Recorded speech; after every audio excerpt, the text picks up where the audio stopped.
বেড়ে চলেছে tiger team management এবং ক্রিকেটারদের দূরত্ব। স্কোয়াড একাদশ নিয়ে মুখোমুখি দুই পক্ষ। বিশ্বকাপের আগে চিন্তার কারণ মিডল অর্ডার। এনসিএল টি-20-তে সেঞ্চুরি করেও বিপিএল এ দল না পেয়ে হতাশ সাদমান। টেস্ট ক্রিকেটার তকমার জন্য দায় দিলেন বিসিবিকে। আপাতত মাঠ থেকে দূরে থাকার সিদ্ধান্ত। ত্রিদেশীয় সিরিজের শেষ ম্যাচে সন্ধ্যায় আজারবাইজানের মুখোমুখি হবে বাংলাদেশ নারী ফুটবল দল। বাটলারের হাইলাইন ডিফেন্স সামলাতে বিশেষ পরিকল্পনা প্রতিপক্ষ কোচের। এবং রাতে লা লিগার হাই ভোল্টেজ ম্যাচে অ্যাটলেটিকো মাদ্রিদকে আতিথ্য দেবে বার্সেলোনা। টানা 6 জয়ে উঠছে রোহি ব্লাঙ্কো। টেবিলের শীর্ষস্থান ধরে রাখতে মরিয়া ব্লগরানা। সিরিজ জয়ের লক্ষ্য নিয়ে কিছুক্ষণ পর তৃতীয় ও শেষ টি-20-তে আয়ারল্যান্ডের মুখোমুখি হবে বাংলাদেশ। বিশ্বকাপের আগে শেষ সিরিজে ইতিবাচক ফলাফলের আশা টাইগারদের। টানা খেলার মধ্যে থাকায় মেগা ইভেন্টের প্রস্তুতি নিয়ে সন্তুষ্ট pace bowling coach Shaun Tait. এদিকে টেস্ট খেলুড়ে দেশের বিপক্ষে সিরিজ জয়ের সুযোগ হাতছাড়া করতে চায় না আইরিশরা। ম্যাচ শুরু আজ দুপুর 2টায়। চট্টগ্রাম থেকে সাব্বির মিথুনের রিপোর্ট। বিশ্বকাপের আগে শেষ প্রতিযোগিতামূলক ম্যাচ, সেটাও আবার সিরিজ নির্ধারণী। চট্টগ্রামে তাই বেশ সিরিয়াস অনুশীলন টাইগারদের। দ্বিতীয় ম্যাচে 3 পরিবর্তন নিয়ে মাঠে নেমেছিল বাংলাদেশ। শেষে গিয়ে খেই হারালেও জয় নিয়ে মাঠ ছাড়ে লিটন দাসরা। সিরিজ নির্ধারণীতে অবশ্য ওই ভুল সূত্রে সেরা ক্রিকেটে জয় তুলে নিতে চায় টিম ম্যানেজমেন্ট। আমার মনে হয় নিজেদের কাজ জটিল করে তোলার কোনো প্রয়োজন আমাদের নেই। স্রেফ ভালো ক্রিকেট খেলতে হবে এবং জিততে হবে। প্রতিটি জয়, প্রতিটি আন্তর্জাতিক ম্যাচ জিতলেই সেটা থেকে আত্মবিশ্বাস মেলে। আমরা যদি জয় দিয়ে বিরতিতে যেতে পারি, সেটি সেরা ব্যাপার হবে। আগামী ফেব্রুয়ারির প্রথম সপ্তাহে শুরু হবে টাইগারদের বিশ্বকাপ মিশন। এর আগে ক্রিকেটাররা ব্যস্ত হয়ে পড়বেন বিপিএলে। এই ফ্র্যাঞ্চাইজি টুর্নামেন্টের মান নিয়ে আছে প্রশ্ন। তবে প্রতিদ্বন্দ্বিতাপূর্ণ ক্রিকেটে থাকবেন শিষ্যরা, তাতেই খুশি সাবেক অজি তারকা। ভালো দিক হচ্ছে খেলোয়াড়রা বিশ্বকাপের আগে প্রতিদ্বন্দ্বিতাপূর্ণ ক্রিকেট খেলবে। চোট যে কোনো সময় যে কোনো জায়গায় হতে পারে, এটা আমার নিয়ন্ত্রণে নেই। বিশ্বকাপের সূচিও আমার হাতে নেই। একই দিনে নিজেদের ঝালিয়ে নিয়েছে অতিথিরাও। বেলা 1:30 নাগাদ শুরু হয় তাদের অনুশীলন। শেষ ম্যাচ হবে দিনের আলোয়। শেষ ম্যাচেও টাইগার একাদশে আসতে পারে পরিবর্তন। ফিরতে পারেন শামীম পাটোয়ারি।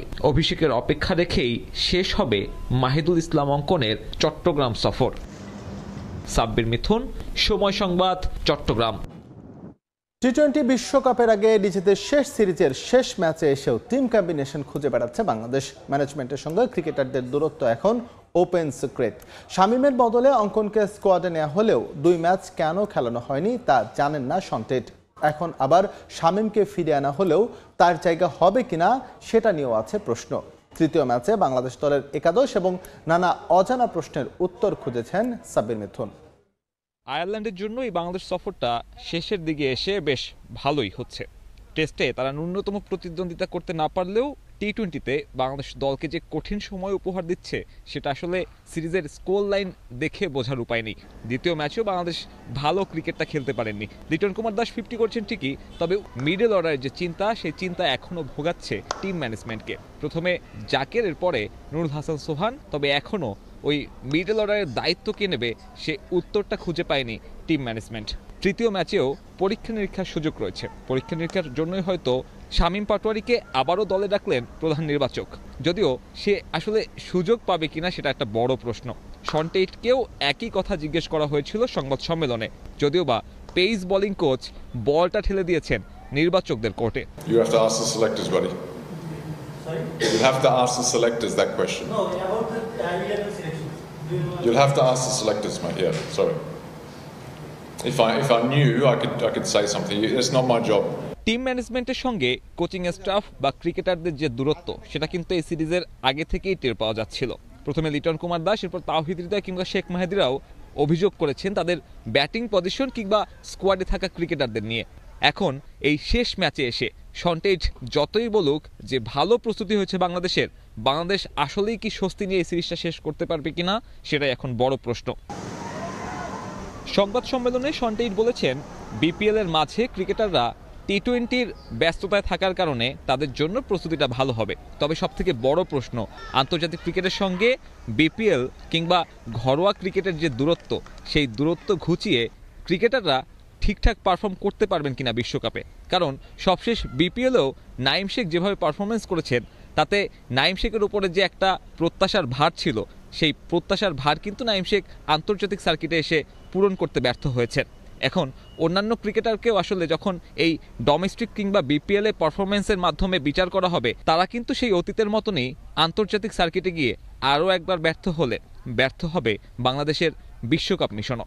চট্টগ্রাম থেকে সাব্বির মিথুন, সময় সংবাদ। এই মুহূর্তে চট্টগ্রামের বীরশ্রেষ্ঠ মতিউর রহমান ক্রিকেট স্টেডিয়াম আছেন রিপোর্টার সাব্বির মিথুন। আমরা এখন সরাসরি যুক্ত হচ্ছি তার সঙ্গে। টস গড়াতে মাত্র 25 মিনিটেরও কম সময় বাকি। তবে আমার পেছনে যদি আপনি স্টেডিয়ামটা দেখেন, এই মাঠে এখন পর্যন্ত আসলে গোটা 30 দর্শকও উপস্থিত হয়নি, এবং উপস্থিত না হওয়াটাই স্বাভাবিক। কারণ এই বেলা 1টার সময় চট্টগ্রামের এই শেডবিহীন স্টেডিয়ামে টিকিট কেটে এসে টি-20 ম্যাচ দেখার মতন আসলে সুযোগ বা মানে কে চাইবে আসলে এই ধরনের ম্যাচ এই শেডবিহীন এই তপ্ত রোদের নিচে এসে দেখতে, সেটা আসলে বড় প্রশ্ন। বিসিবি হয়তো দর্শকদের কথা ওইভাবে চিন্তা করেনি, তবে বিসিবি আপাতত নিজেদের বিশ্বকাপ প্রস্তুতি নিয়ে চিন্তা করছে, যেখানে ঘরের মাঠে সবশেষ যে টিম কম্বিনেশন বাজিয়ে দেখার সুযোগ, সেই সুযোগটা কিন্তু আজকেই হবে। সেই সাথে আইরিশদের বিপক্ষে মানে টি-20 সিরিজ প্রথমবার না হারার যে একটা পরীক্ষা, সেই পরীক্ষাটাও কিন্তু টিম ম্যানেজমেন্টকে দিতে হবে। এবং একাদশ দেখে যেমনটা মনে হচ্ছে, রিশাদ হোসেনকে ফেরানোর পাশাপাশি শামীম পাটোয়ারিকে দেখা যেতে পারে মিডল অর্ডারে। শামীম পাটোয়ারিকে তৃতীয় ম্যাচের স্কোয়াডে অন্তর্ভুক্ত করা হয়েছে ব্যাখ্যা না দিয়েই, এবং শামীম পাটোয়ারিকে যে লিটন কুমার দাস স্কোয়াডে চান, সেটা কিন্তু প্রথম ম্যাচের আগে যে প্রেস কনফারেন্স হয়েছে, সেখানে কিন্তু সে নিজে অকপটেই স্বীকার করেছেন। অর্থাৎ শামীম পাটোয়ারির একাদশে ফেরার সম্ভাবনা খুবই তীব্র। সেই সাথে রিশাদ হোসেনকে, যাকে আসলে দ্বিতীয় ম্যাচে বিশ্রাম দেওয়া হয়েছিল, সেই রিশাদ হোসেনকেও আবারও দেখা যেতে পারে একাদশে। সব মিলিয়ে বাংলাদেশের সামনে একটা বড় পরীক্ষা, আয়ারল্যান্ডের বিপক্ষে টি-20 সিরিজ হারানোর, সে পাশাপাশি বাংলাদেশ দলের যে শেষ পরীক্ষাটা, অর্থাৎ বিশ্বকাপের আগে নিজেদের টিম কম্বিনেশন দেখার সবশেষ কম্পিটিটিভ ম্যাচ, সেই ম্যাচটাই কিন্তু আজকে চট্টগ্রামে বাংলাদেশ দল খেলবে। এবং যেহেতু দিনের বেলায় খেলা হবে, এখানে আসলে টসটা অতটাই গুরুত্বপূর্ণ হবে না যতটা আগের দুই ম্যাচে হয়েছে। বাংলাদেশ দলও চাইবে হয়তো টস যদি জিততে পারে, তাহলে প্রথমে ব্যাট করে নিজেদের ব্যাটিং ইউনিটটা ঝালিয়ে নেওয়ার। কারণ আপনি যেমনটা জানেন, প্রথম দুই ম্যাচে বাংলাদেশ দল কিন্তু লক্ষ্য তারা করেছে, যেখানে আসলে খুব একটা স্বাচ্ছন্দ্যে দেখা যায়নি ব্যাটারদের। আজকে শেষ সুযোগ নিজেদের ব্যাটারদের ব্যাটিং ইউনিটকে ঝালিয়ে নেওয়ার, এবং সেক্ষেত্রে বাংলাদেশ হয়তো টস জিতে আগে ব্যাটিংয়ের সিদ্ধান্ত নেবে। আমার কাছে চট্টগ্রাম থেকে বাংলাদেশ আয়ারল্যান্ড তৃতীয় টি-20-র আগে এই ছিল সবশেষ। সাব্বির মিথুন যুক্ত হয়েছিলেন চট্টগ্রাম থেকে, জানাচ্ছিলেন বাংলাদেশ আয়ারল্যান্ড শেষ টি-20-র সবশেষ তথ্য। যাব পরে সংবাদে।